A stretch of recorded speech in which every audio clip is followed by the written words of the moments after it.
Alors, bonjour mesdames, mesdemoiselles, messieurs et les autres. Bienvenue à cette nouvelle conférence du Centre d'action bénévole d'Autrey. Aujourd'hui, aux vedettes du patrimoine d'Autrey, Monsieur Paul Boudreau, grand voyageur et grand amoureux de Job, l'architecture, job président Troquet.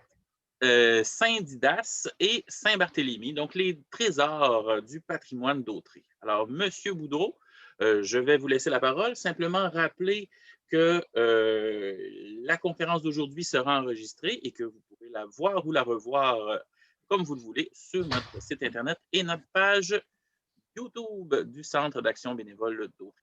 Alors, Monsieur Boudreau, à vous la parole. Merci beaucoup, Christian. Alors, bienvenue, chers amis, à ma 4e conférence sur le patrimoine de la MRC d'Autrey. Aujourd'hui, nous allons explorer l'inventaire du patrimoine de Saint-Didas et de Saint-Barthélemy, en nous concentrant évidemment, comme d'habitude, sur les bâtiments classés supérieurs et exceptionnels, par inventaire qui a été fait par la firme qui a rendu son rapport en 2013. Alors, aujourd'hui, j'ai une bonne nouvelle et une moins bonne nouvelle pour vous en rapport avec notre patrimoine. Tout dernièrement, la MRC a accordé un nouveau mandat à la même firme pour mettre à jour son inventaire, c'est-à-dire la firme d'architectes et d'historiens. Le rapport est prévu à être remis en fin d'année, cette année. Et j'ai bien peur qu'il constate une grave détérioration du patrimoine depuis les 8 dernières années. D'autre part, la MRC a conclu une entente avec le ministère de la Culture et des Communications pour contribuer davantage à la mise en valeur du patrimoine culturel immobilier. Des subventions vont être accordées pour des travaux de restauration sur des propriétés de valeur jugées supérieures et exceptionnelles. La moins bonne nouvelle, c'est qu'il y a seulement 2 municipalités sur les 15 que compte la MRC qui ont souscrit à ce programme et qui sont prêts à le mettre en action. Ce sont les municipalités de Mandeville et de Sainte-Élisabeth, qui représentent au total moins de 8 de toute la population de la MRC. C'est donc dire qu'il n'y a pas un engouement fou pour se lancer dans la protection du patrimoine de la part de nos élus municipaux. Bon, ceci dit, passons au plan de la conférence d'aujourd'hui. Alors, comme je l'ai dit tantôt, on va visiter d'abord Saint-Didas. On va voir des bâtiments sur la rue principale, la rue du Pont, sur la rue Saint-Joseph, le chemin du Portage, la route 348 et l'ensemble presbytère-église, l'ensemble religieux de Saint-Didas. Puis, on va passer à la partie que j'appelle didactique de la conférence, c'est-à-dire que je vais vous donner la définition de 30 termes qui sont utilisés quand on parle de patrimoine. Quand on veut nommer les choses, les objets, il faut avoir le mot juste. Alors, je vais vous donner 30 définitions de mots utilisés dans le patrimoine et je vais fournir ça en plus en l'illustrant pour que ça soit bien clair ce dont je parle. Puis nous allons nous lancer vers Saint-Barthélemy, voir les magnifiques bâtiments, entre autres dans le rang York, le Moulin-Savoie et le rang Saint-Joachim, en plus évidemment de l'église et du presbytère. Alors, je vais vous dire 2 mots avant qu'on s'en aille à Saint-Didas. La rivière Masquinongé qui traverse la municipalité a été utilisée par les Amérindiens dès le 18e siècle, et même probablement avant. Les Algonquins qui habitaient dans ce coin-là descendaient le Masquinongé pour aller vendre leurs pelleteries à Trois-Rivières. Un peu plus tard, les Abénaquis, qui venaient de la rive sud, remontaient le courant de la Masquinongé pour aller accéder à leur territoire de chasse qui se trouvait au nord de Saint-Gabriel. Le premier colon qui serait établi à Saint-Didas était un dénommé Gonzague Ducharme vers 1827. La municipalité de Saint-Didas s'est accrue très, très rapidement au 19e siècle. De sorte qu'en 1880, il y avait pas moins de 2500 habitants à Saint-Didas. C'était plus gros que Masquinongé et Louisville. On y trouvait des docteurs, des médecins, des notaires, en plus de moulins à scie, de beurreries, de fromageries. Il y avait aussi des maréchaux ferrants et même un huissier. Mais à partir de 1880, il y a un lent déclin qui s'est amorcé parce que les coupes de bois étaient finies. Et évidemment, à l'époque, on avait des grosses familles, 10, 12 enfants, et il n'y avait pas de place, il n'y avait pas suffisamment de terre cultivable pour tout le monde. Alors, il y a beaucoup de... Là, l'immigration vers les États-Unis de la part des gens de la région se fait sentir. Et les gens allaient en Nouvelle-Angleterre travailler dans des factories. La municipalité a connu son déclin le plus flagrant vers 1980, alors qu'il ne restait que 500 habitants à Saint-Didas. Mais en même temps, il y a la population des villes s'était pris d'affection pour Saint-Didas, et de sorte que maintenant, il y a autant de citoyens à temps partiel que de citoyens permanents à Saint-Didas, et la population actuelle oscille autour de 650 personnes. Ceci dit, allons voir les bâtiments. Alors, le 480, la rue principale, année de construction 1880, c'est un édifice à toit plat, ce qui était extrêmement rare à l'époque. Alors, il y a deux niveaux, comme vous pouvez voir. Il y a le revêtement mural est en planche embouchetée horizontale et il y a une galerie sur plus qu'une façade. Comme ornementation, il y a une imposte au-dessus des portes. Il y a des consoles sous la corniche, comme on peut voir. Il y avait des aisseliers à la tête des colonnes et des planches cornières, évidemment, dans les quatre coins. Les fenêtres, c'est des fenêtres à battants, à grands carreaux. Et les portes, c'est des portes à panneaux avec vitrage. Ce qui serait à préserver dans le bâtiment, selon le rapport, c'est le revêtement mural et l'ornementation. Alors, elle est jugée de valeur patrimoniale supérieure et il est mentionné que la municipalité devrait en interdire la démolition.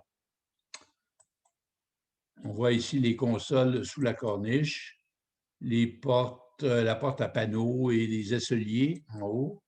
Encore là, les consoles sous la corniche, les fenêtres à grands carreaux.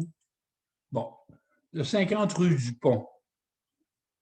C'est un bâtiment qui est situé dans un endroit stratégique à l'angle de la route 348 et la rue du Pont qui descend vers la rivière Masquinongé. Alors, ce bâtiment-là aussi a été construit en 1880.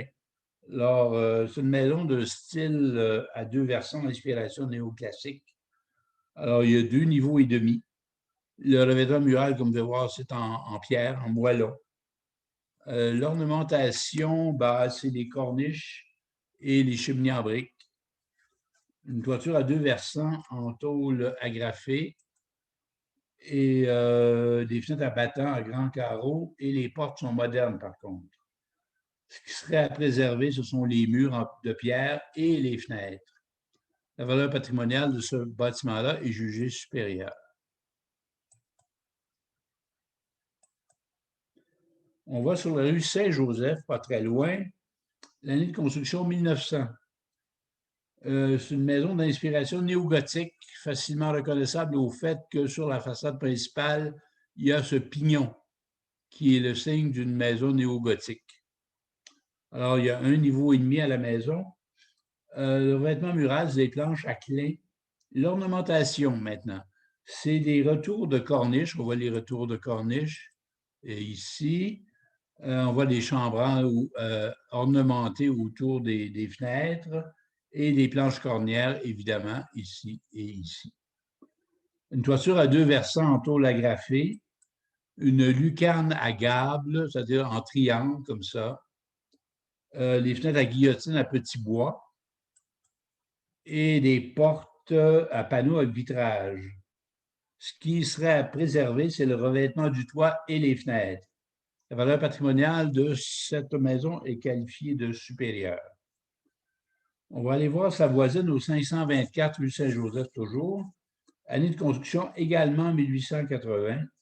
D'inspiration néo-gothique, elle aussi, on voit le pignon en façade. Et l'inspiration néo-gothique et nombre de niveaux 1,5. Le revêtement mural, ce sont des planches embouffetées, horizontales. La galerie, sur plus qu'une façade, un balcon, il y a un balcon au-dessus de la galerie, qu'on peut voir ici, au-dessus, oui, c'est ça. L'ornementation, il y a les retours de corniches qu'on peut voir ici. Il y a les corniches à console qu'on voit ici. Et les planches cornières, évidemment, et les chambranles, les cadres de porte et de fenêtres. La toiture, c'est une toiture en tôle à la canadienne. Les fenêtres sont non traditionnelles à grands carreaux. On voit ici des appliques de bois sur le côté de la corniche. On voit ici les consoles. On voit que ça manque un peu de peinture et d'entretien. Bon. C'est une maison qui est qualifiée de supérieure, évidemment. Et voilà. Maintenant, nous allons passer au 701 Chemin du Portage. L'année de construction 1830. C'est une maison d'inspiration néoclassique. Le revêtement mural, c'est des planches juxtaposées. C'est-à-dire, comme j'ai expliqué à la dernière conférence, c'est des planches qui sont posées côte à côte, sans embouffetage et sans couvre-joint. La toiture, c'est une toiture à 2 versants tôle agrafée, une galerie sur plus qu'une façade. La seule ornementation, ce sont les poteaux, les colonnes ouvragées. Les fenêtres sont des fenêtres à battants à grands carreaux et les portes à panneaux avec vitrage. Valeur patrimoniale supérieure. Alors, cette maison-là a des bâtiments secondaires, 3 ou 4 bâtiments secondaires qui forment une espèce de cour derrière la maison elle-même. Et dans un de ces bâtiments-là, on a installé un atelier d'ébénisterie.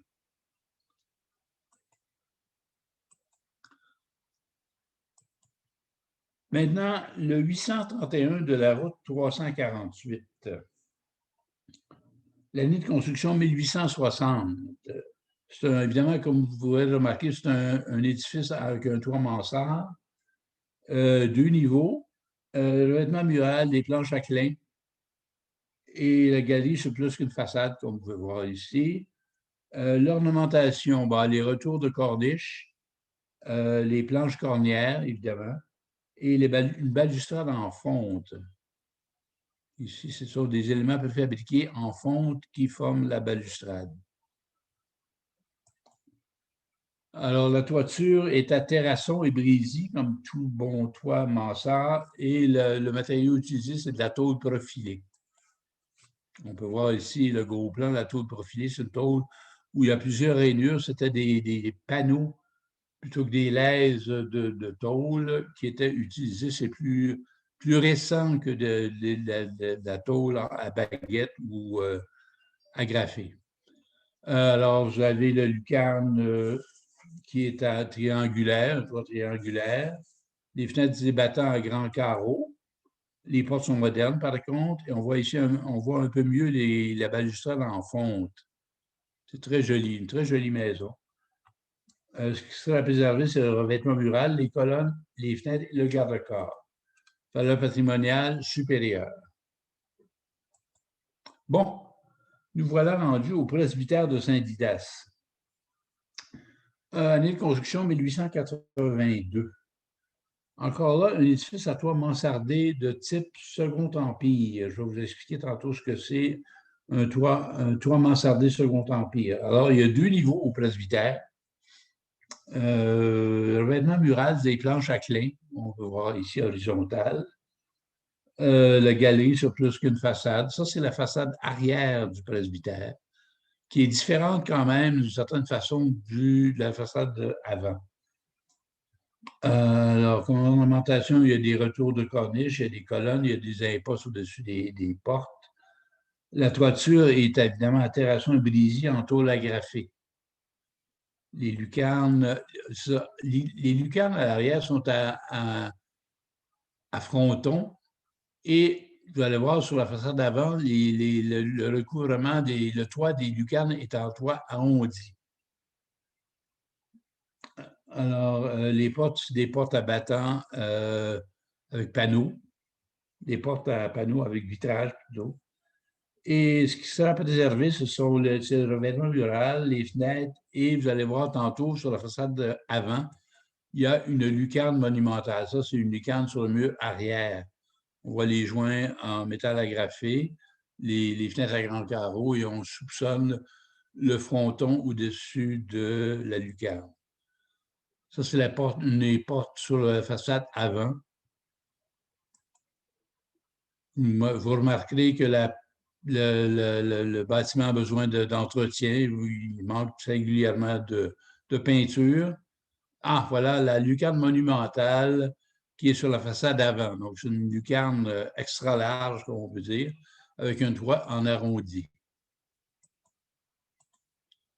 On voit la proximité entre le presbytère et l'église. Alors, la valeur patrimoniale du presbytère est jugée exceptionnelle. Et la municipalité, évidemment, devrait en interdire la démolition qui est mentionnée dans le rapport. On voit ici les très jolies colonnes sur la façade avant du presbytère. Bon. Là, on a une vue, on voit sur la même photo le presbytère à gauche et l'église en pleine face. Alors, vous voyez, c'est un ensemble institutionnel qui est situé vraiment au cœur du village de Saint-Didas. Il est situé sur le haut d'un promontoire, bien en haut de la rivière qui coule dans le bas. Et elle est haut perchée et elle domine le paysage architectural de Saint-Didas. Ces deux bâtiments-là sont des repères visuels précieux pour cette municipalité. Quand on les voit, on sait qu'on est à Saint-Didas.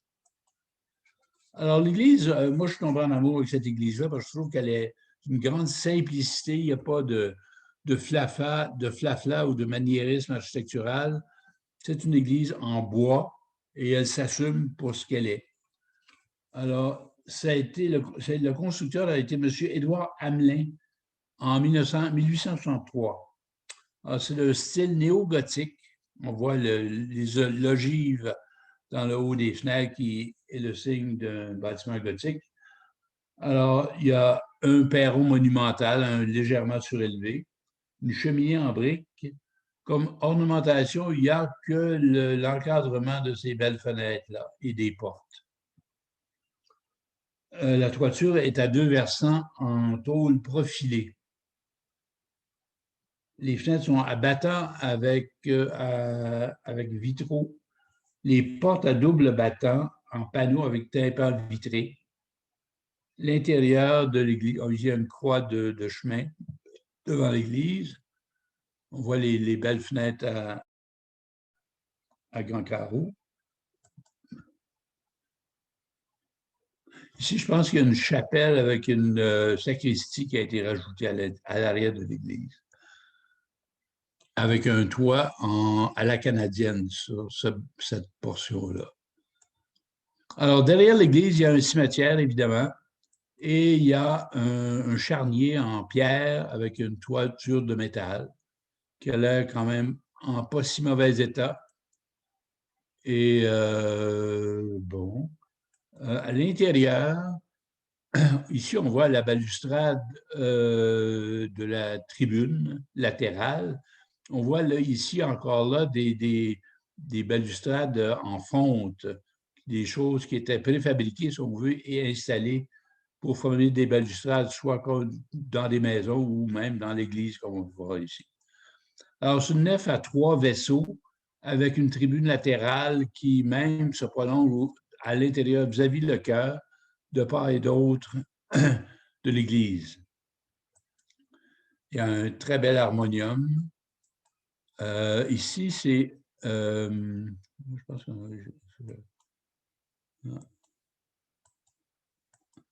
OK.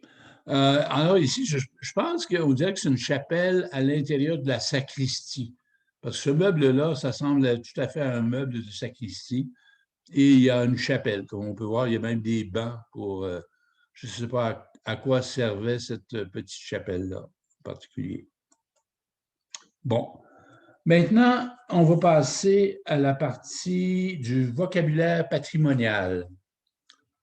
Alors, je vais vous expliquer et vous montrer en même temps les objets et les mots pour les désigner. Ici, ce qu'on voit ici, c'est un esselier. Je vais vous expliquer comment ça se, je vais vous dire comment ça s'appelle. Ça s'appelle A-I-S-S-E-L-I-E-R. Esselier, c'est un élément décoratif qui fait le lien entre les colonnes et la toiture d'une galerie. Alors, ça peut prendre différentes formes, mais habituellement, c'est un peu dans ce genre-là. Un auvent, ça, on appelle ça un auvent, la toiture au-dessus de la galerie. Un synonyme, ce serait peut-être aussi le mot marquise.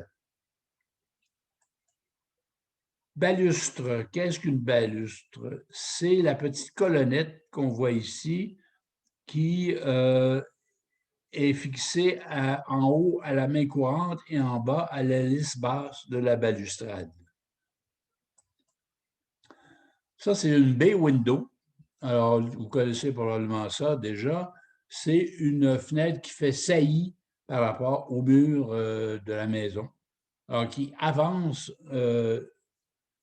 par rapport à ce mur-là et qui a habituellement 3 fenêtres dans 3 directions différentes. Ça, ce qu'on appelle ça dans un toit mansarde, c'est un brisy, cette portion-là, la portion plus abrupte de la toiture, c'est un brisy.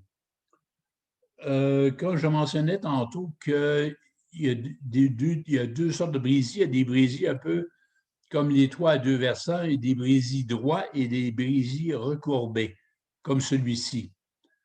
Quand c'est recourbé comme ça, on dit que c'est Second Empire. On voit ici aussi, il y a des consoles sous la corniche et une jolie toiture en arrondi au-dessus de la lucarne. Une pierre bouchardée, ça a l'air de ça. Alors, le bouchardage est une opération qui consiste à frapper la face d'une pierre à 90 degrés avec un marteau à plusieurs pointes pour créer des creux et des bosses sur la surface de la pierre. Ceci a pour effet de donner un aspect plus clair à la pierre parce que l'inégalité de la surface reflète mieux la lumière du jour.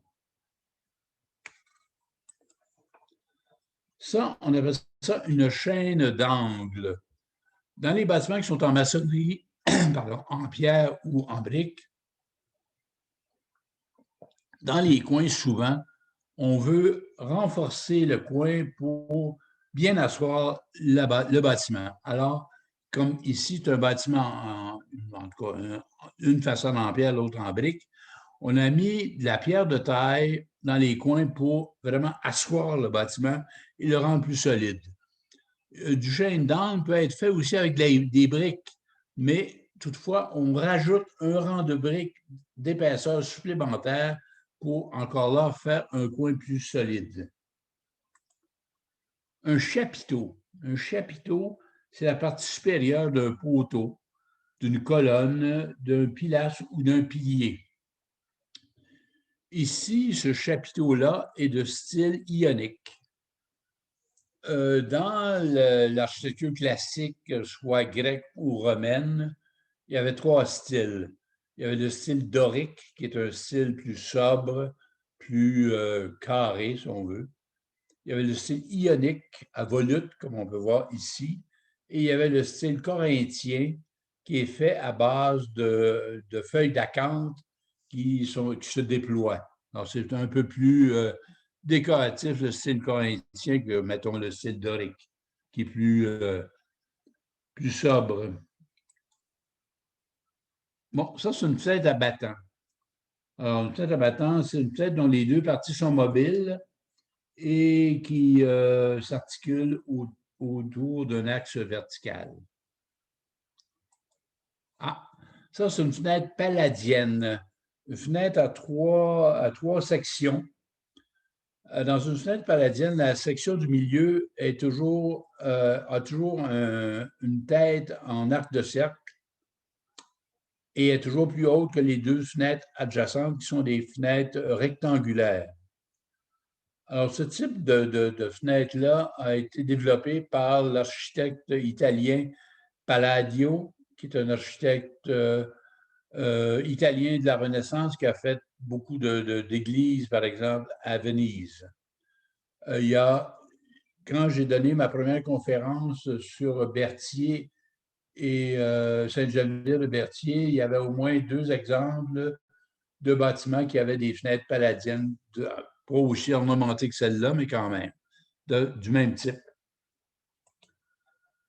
Des consoles. Des consoles, c'est des éléments décoratifs à volute habituellement, comme on peut voir ici, qui soutiennent un encorbellement, c'est-à-dire un toit, par exemple, une corniche qui avance par rapport au mur du bâtiment.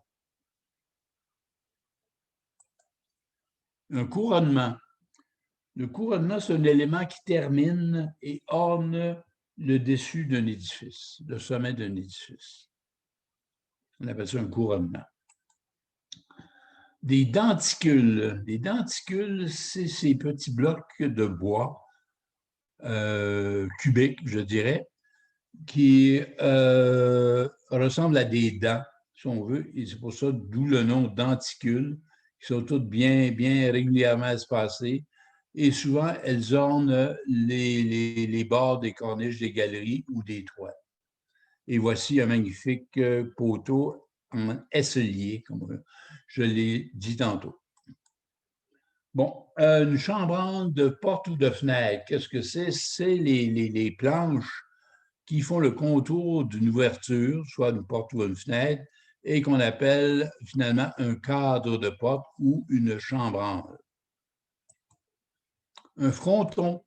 Un fronton, c'est un ornement de forme triangulaire qu'on trouve au-dessus de, habituellement, la porte principale d'un bâtiment, ou aussi on peut le trouver sur le dessus de certaines lucarnes.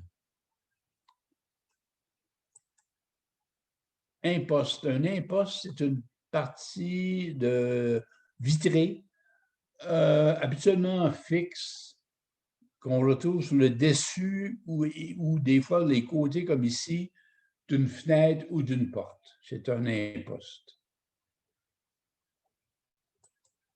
Un lambrequin. Lambrequin, c'est la petite décoration qu'on retrouve ici en bordure de corniche de galerie.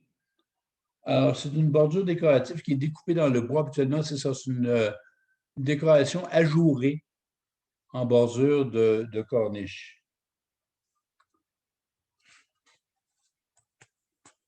Bon, une toiture à baguette. Vous voyez ici une toiture en métal. Quand on installe le métal, mettons 2 laises côte à côte, on met une baguette qui est une pièce de bois carrée et on amène les 2 laises et on les soude ensemble sur le dessus de la baguette.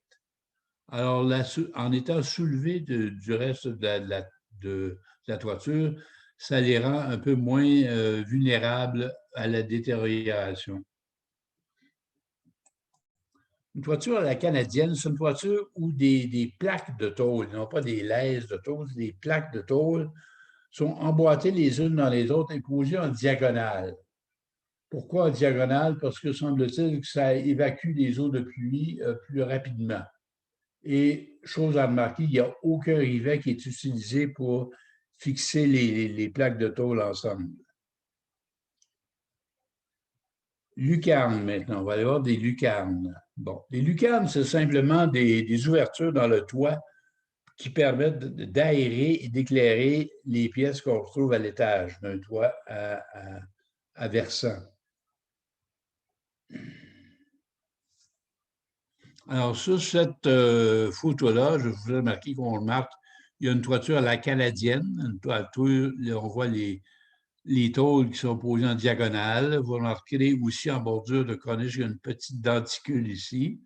Il y a une colonne avec des chapiteaux ioniques, et vous avez une porte avec un imposte latéral et un imposte supérieur. Vous avez tout sur cette photo-là. Bon, ici, c'est un toit mansard. Le toit mansard a été inventé par François Mansart, qui était un architecte du 17e siècle, un Français, bien sûr, qui a trouvé cette forme-là de toit qui permet, bien sûr, de protéger le bâtiment des intempéries, mais en même temps qui a l'avantage par rapport à un toit à pignon à double versant, là, comme on voit souvent dans les maisons traditionnelles du Québec, de donner plus de logeabilité aux pièces qu'on retrouve à l'étage. Parce que quand vous avez un toit à pignon, à deux versants, vous savez qu'il y a beaucoup d'espace qui est perdu ou vous n'avez pas accès parce que le plafond est trop bas et que vous ne pouvez même pas vous y rendre sans vous cogner la tête.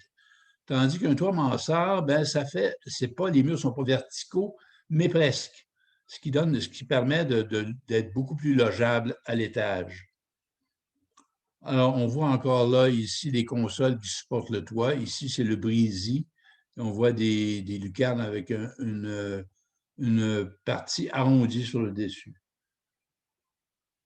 Les modillons. Les modillons, ce sont des éléments décoratifs de forme carrée qu'on retrouve sous les corniches qu'on voit ici et qui donnent l'impression de supporter la corniche, mais ce n'est pas du tout le cas. Ce n'est pas comme une console. On voit ici le denticule également en bordure de corniche de la galerie. Bon. Qu'est-ce que c'est un mur pignon? Un mur pignon, dans le cas d'une toiture à deux versants, comme ici, c'est le mur latéral. C'est le mur au-dessus duquel se trouve le pignon de la maison. Donc, on appelle ça un mur pignon, tout simplement. Ça, on appelle ça un oculus. C'est une petite fenêtre habituellement fixe et la plupart du temps décorative qu'on trouve en façade de certains bâtiments. C'est communément appelé aussi œil de bœuf. Petit bois. Le petit bois, c'est les petites baguettes dans l'intérieur d'une fenêtre qui la sépare en plusieurs carreaux. Comme on voit ici, c'est une fenêtre avec petit bois. Un retour de corniche. Bon, dans les maisons à deux versants, on voit il y a une corniche évidemment sur cette sur cette façade-là, qui revient sur le mur pignon, justement, et on l'interrompt là et on la supporte avec ici, dans ce cas-ci, avec deux consoles. La soffite. La soffite, c'est la partie horizontale sous une corniche, comme ici.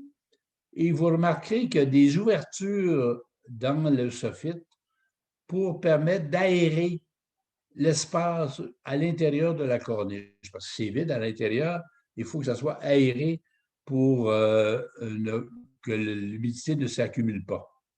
Alors, et comme c'est à l'horizontale, il n'y a aucune chance que l'eau de pluie ou la neige y pénètre là-dedans.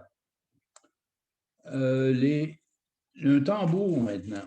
Un tambour, c'est une petite construction qu'on ajoute devant l'entrée principale d'une maison.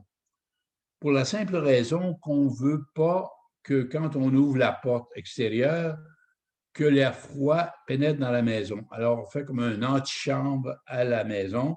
On appelle ça également, à part d'un tambour, on peut l'appeler portique, tout simplement. Maintenant, on va voir l'autre partie d'un toit mansard. On a parlé tantôt de la partie la plus abrupte, qui est le brésis. Et la partie supérieure, qui, elle, est à pente plus douce, ça s'appelle un terrasson. Alors, ici, on voit le terrasson dans ce cas-ci, est une toiture à baguette et la partie brésis est en tôle à la canadienne. On voit des lucarnes avec des fenêtres à grands carreaux. On voit également des colonnes avec des aisseliers. et une porte à petits carreaux. La cuisine d'été maintenant. La cuisine d'été, c'est le bâtiment accessoire, une espèce de rallonge qu'on rajoutait aux maisons traditionnelles. Et ça servait à quoi? C'est qu'à l'époque, évidemment, quand on cuisinait sur des poêles à bois qui dégageaient énormément de chaleur. Et en été, quand on voulait faire la cuisine, il valait mieux que ça ne soit pas à l'intérieur de la maison comme telle, parce qu'on voulait garder la fraîcheur le plus possible. Alors, on envoyait la cuisinière, je parle pas de la madame, là, je parle du poêle, dans la cuisine d'été où là, on pouvait cuisiner à notre goût et dégager toute la chaleur qu'on voulait, mais on fermait la porte et la chaleur ne pénétrait pas dans le reste de la maison. Alors, on appelait ça une cuisine d'été. Évidemment, avec le temps, ça peut se changer avec l'évolution technologique. La cuisine d'été est servie à plein d'autres choses que de faire la cuisine. Bon, maintenant, je vais vous parler de Saint-Barthélemy. Ah oui, je voulais d'abord m'assurer que vous avez très bien saisi tous les termes et simplement récapituler rapidement les 30 termes qu'on a vus. Ça va aller vite, vous allez voir. Bon, OK. Alors, ça, c'est un esselier, un auvent, une balustre, une bay window, un brisy, une pierre bouchardée, un chêne d'angle, un chapiteau ionique dans ce cas-ci, une fenêtre à battant, une fenêtre palladienne, des consoles, un couronnement, des denticules, des chambranles, un fronton, un imposte, un lambrequin, une toiture à baguette, une toiture à la canadienne, des lucarnes, un toit mansard, des modillons, un mur pignon, un oculus et des fenêtres à petits bois, un retour de corniche, une soffite et un tambour et un terrasson et finalement une cuisine d'été. Voilà pour la récapitulation. Bon, maintenant, rendons-nous à Saint-Barthélemy. Saint-Barthélemy, c'est un village qui se trouvait à l'origine dans la seigneurie du Sablé, d'où le nom de l'école de la place qui s'appelle l'école du Sablé, qui avait été octroyée en 1739 au sieur d'Andonneau, qui était le fils du seigneur de l'île du Pas et du Chicot. Cette seigneurie-là a été achetée par M. James Cuthbert en 1766. Et M. Cuthbert a rebaptisé ce territoire-là la Nouvelle-York. Pourquoi? Parce que le duc d'York était le frère du roi régnant en Angleterre de l'époque, George III. D'où le fait qu'actuellement, il subsiste toujours à Saint-Barthélemy le rang York. Ça vient de là, de M. Cuthbert. Alors, les premiers colons qui se sont établis à Saint-Barthélemy se sont établis le long du fleuve, bien naturellement, à cause des communications par le fleuve, et aussi dans l'embouchure de la rivière Masquinongé et du Chicot. Mais comme le temps passait et que les familles étaient de plus en plus nombreuses, il a fallu penser à aller s'établir plus vers le nord, en s'éloignant du fleuve. Alors, les gens ont conçu des maisons en s'éloignant du fleuve et ont construit aussi des routes carrossables pour s'y rendre. Ce qui caractérise Saint-Barthélemy, ce sont les immenses champs de culture autour. Ces champs-là, habituellement, presque à tous les printemps, sont inondés par la crue du lac Saint-Pierre. Et c'est à ce moment-là que les oiseaux migrateurs arrivent. Vous avez normalement environ 15 000 voix blanches qui viennent se poser dans les champs inondés, de même que des milliers de bernaches et de canards. La municipalité regroupe environ 2000 Barthélémiennes et Barthélémiens. Alors, à Saint-Barthélemy, on s'adonne surtout à la culture des céréales et à l'élevage des vaches laitières. Bon, on va parler maintenant de l'église de Saint-Barthélemy dont on voit ici la façade. L'architecte a été M. Victor Bourgault et l'entrepreneur M. François Archambault. Le même duo qui est responsable de l'église et du presbytère de Saint-Cuthbert. M. Bourgault était natif de Lanoraie. Alors, l'année de construction, c'est écrit sur la façade, 1866. C'est d'un style néo-roman, c'est-à-dire que les arches sont en arrondi, en arc de cercle. Donc, c'est une marque du style roman. La façade principale est en pierre de taille, donc très, très chic, avec des éléments très classiques comme des clés de voûte et des pilastres en pierre. Il y a une galerie monumentale aussi. Vous allez voir, les murs latéraux, eux, ne sont pas en pierre, ils sont en chaux, couverts de chaux. Une cheminée en briques. La toiture est à 2 versants en tôle agrafée.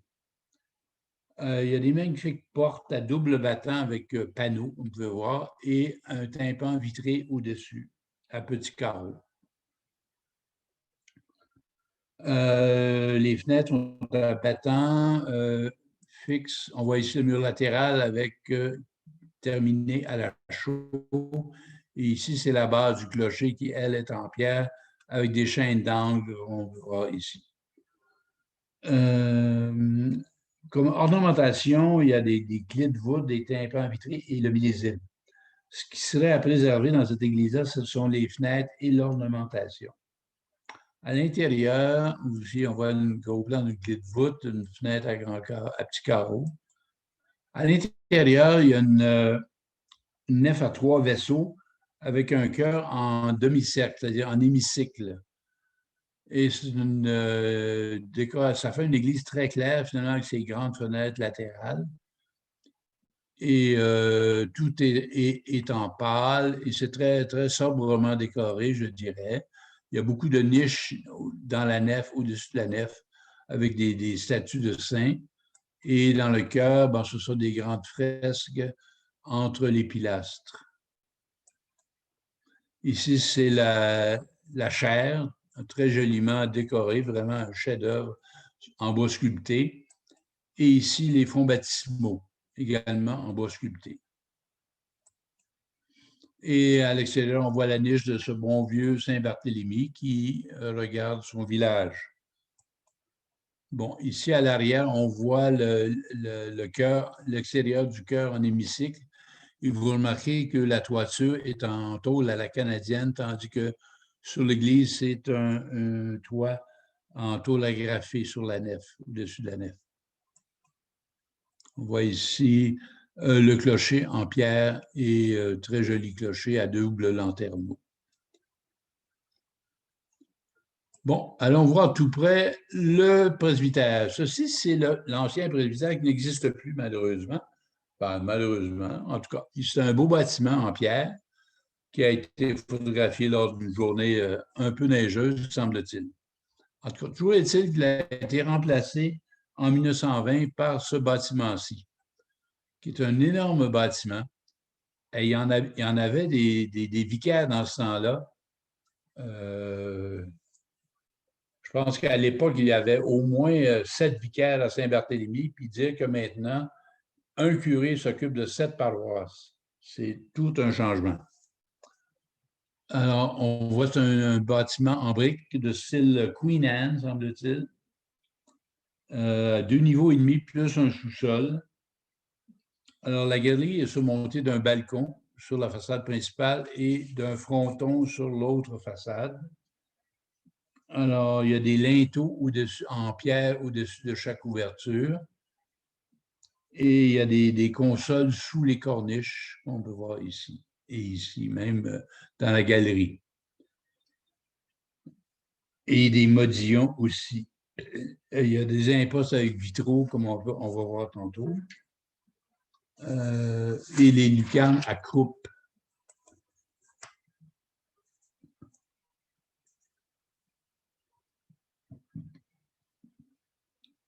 Alors, ce qui est à préserver, selon le rapport, c'est l'ornementation et ce qui ressort du mur, les saillies, comme ils disent. Comme les balcons, par exemple. Voici les impostes avec des vitraux au-dessus d'une fenêtre. Ici, on voit les modillons au-dessus, sous la corniche. C'est un très beau bâtiment, un beau volume de maison cubique avec un toit en bardeaux d'asphalte et un peu à pavillon, quatre versants.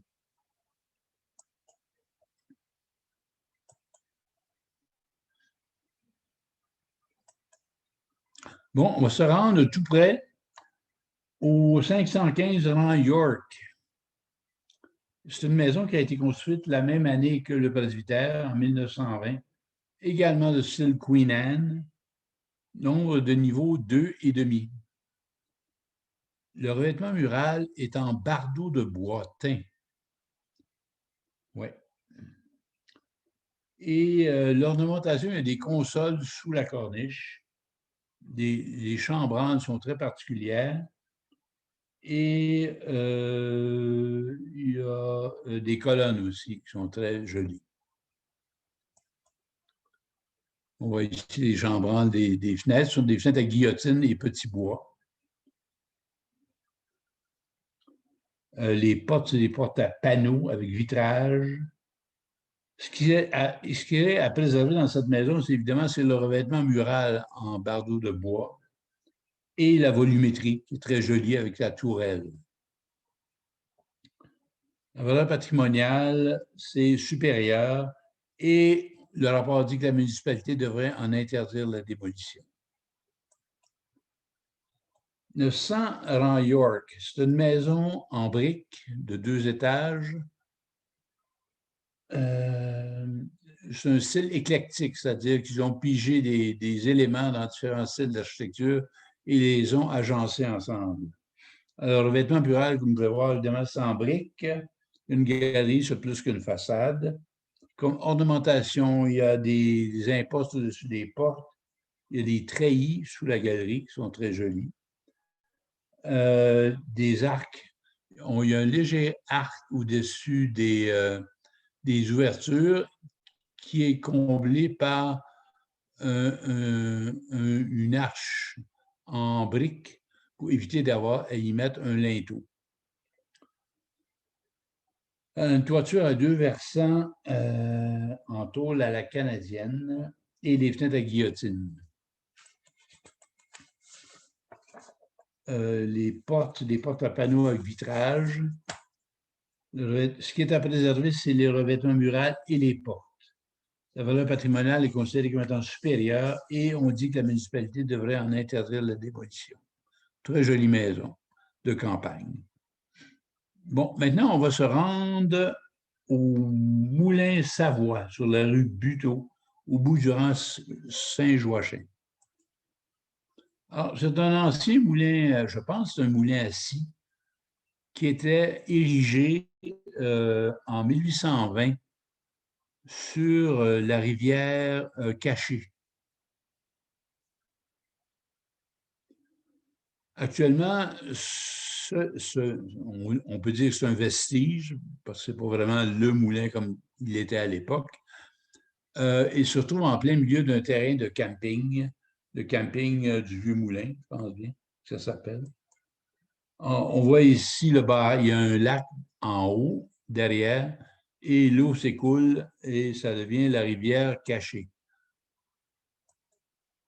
On voit ici la partie supérieure du barrage, si on veut. Et ici, on voit la vieille roue à godet qui était installée dans et que le courant faisait tourner. On la voit ici, elle est implantée à proximité du moulin. On voit aussi des vues alors, très bonnes. Il y a un milieu environnant supérieur. Il y a une grande valeur de rareté et son état physique est plutôt moyen. Alors, la valeur d'usage est très bonne, ainsi que la valeur historique. Donc, on lui décerne le titre de valeur patrimoniale supérieure.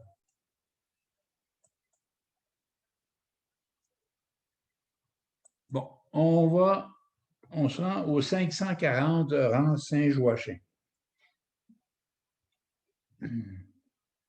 L'année de la construction de cette maison est 1825. C'est un édifice à toit mansardé, comme vous pouvez voir. Il y a 2 niveaux. Et revêtement mural en planche de clin, une galerie sur plus qu'une façade, ornementation des chambranles, le retour des corniches aussi. On peut voir ici. Alors, et des planches cornières, évidemment, comme c'est des planches à l'horizontale. La toiture à terrasson est brisée le brisé est en plaque de tôle, mais la partie terrasson est en tôle agrafée. Et il y a 3 lucarnes à fronton.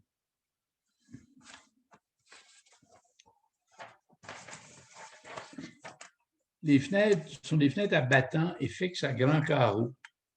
Et les portes à panneaux avec vitrage, comme vous pouvez voir. Le revêtement, ce qui est à préserver, c'est le revêtement mural et les fenêtres. On dit qu'elle a une valeur patrimoniale supérieure et que la municipalité devrait en interdire la démolition.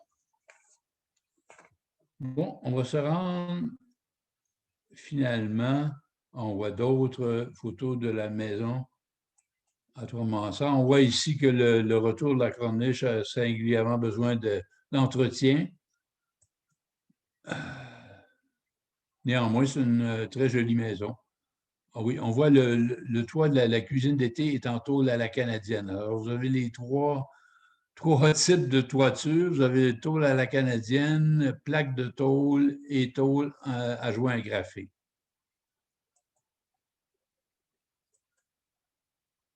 Et encore là, manque singulièrement d'entretien. On dirait qu'ils ont commencé à peinturer le bas, puis ça s'est arrêté là. Bon, dernier bâtiment, c'est le 90 rang York. C'est un bâtiment qui est très en retrait du chemin du rang York et qui est situé sur le bord d'un ruisseau avec, on dirait que comme, j'ai cru voir qu'il y avait comme un barrage également, un peu dans le style du moulin, mais je ne suis pas arrivé à déterminer à quoi ça servait. Il n'y avait pas de vestiges comme dans le cas du moulin Savoie. Alors, c'est un bâtiment de 3 étages, quand même quelque chose, avec un toit mansard. Le revêtement mural, c'est des planches à clin, une galerie, c'est plus qu'une façade. L'ornementation, les chambranles, très jolies chambranles, et les planches cornières, évidemment. La toiture à terrasson est brisée en tôle à la canadienne. Je ne sais pas si on voit ici. Oui, on voit très bien la tôle à la canadienne. Ça, c'est la façade arrière. Il y a une rampe, comme on peut voir, qui donne accès à l'étage du milieu. Je n'ai aucune idée à quoi ça servait, cette rampe-là. Il y a une forte dénivellation derrière, je comprends, mais je ne sais pas pourquoi on voulait accéder à partir du 2e étage. Oh, je ne sais pas. Une très jolie maison, finalement. Remarquez, on voit très bien ici le toit à la canadienne là, sur le brésis. Alors, ce qui est à préserver, c'est le revêtement du toit et l'ornementation. La valeur patrimoniale qu'on donne à cette maison, c'est une valeur exceptionnelle. Et on dit que la municipalité devrait en interdire la démolition. Alors, tout compte fait, c'est une très, très jolie maison de 3 étages, qui est quand même un peu inusitée, mais elle semble être très bien entretenue et bien conservée. On voit ici la chambre. Et une dernière vue de la lucarne dans son toit de tôle à la canadienne. Alors, ainsi se termine ma conférence sur Saint-Didas et Saint-Barthélemy. Alors, mes chers amis, je vous remercie de votre intérêt et de votre attention. Et s'il y a des commentaires ou des questions, je suis prêt à y répondre dès maintenant. Peut-être si vous me permettez?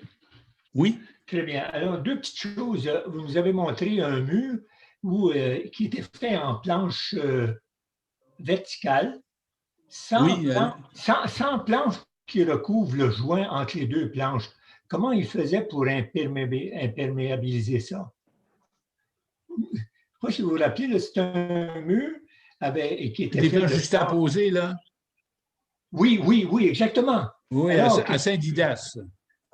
Mais comment il faisait pour que l'appui n'entre pas dans le mur? Ben, je ne sais pas, peut-être qu'il mettait de l'étoupe entre les planches ou des trucs comme ça, là. Aucune idée.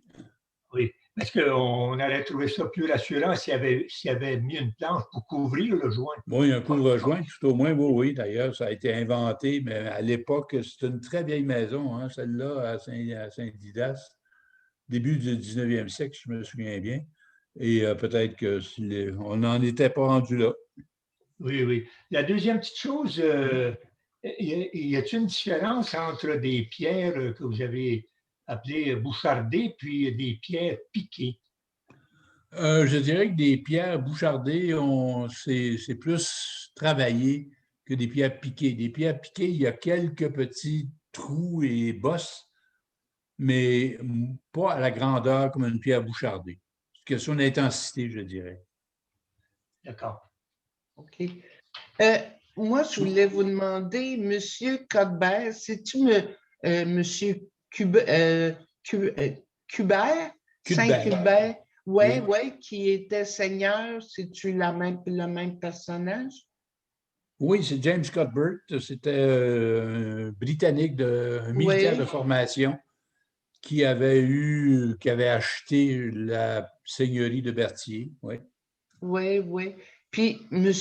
Bourgault, l'architecte, je pensais qu'il était natif de la Valterie.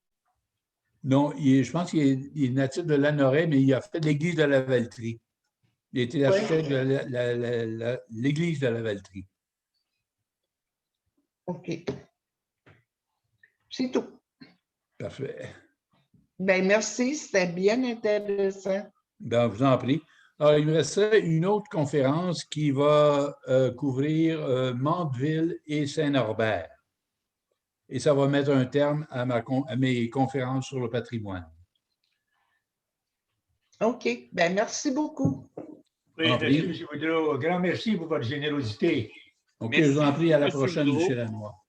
C'était fort intéressant et encore une fois, on va mettre disponible la conférence d'aujourd'hui. Donc, si jamais vous voulez la revoir, ce sera possible de le faire. Elle sera disponible sur notre site Internet et sur notre page Facebook. Donc, merci à tous. Bonne fin de journée. Bien, merci. Au revoir.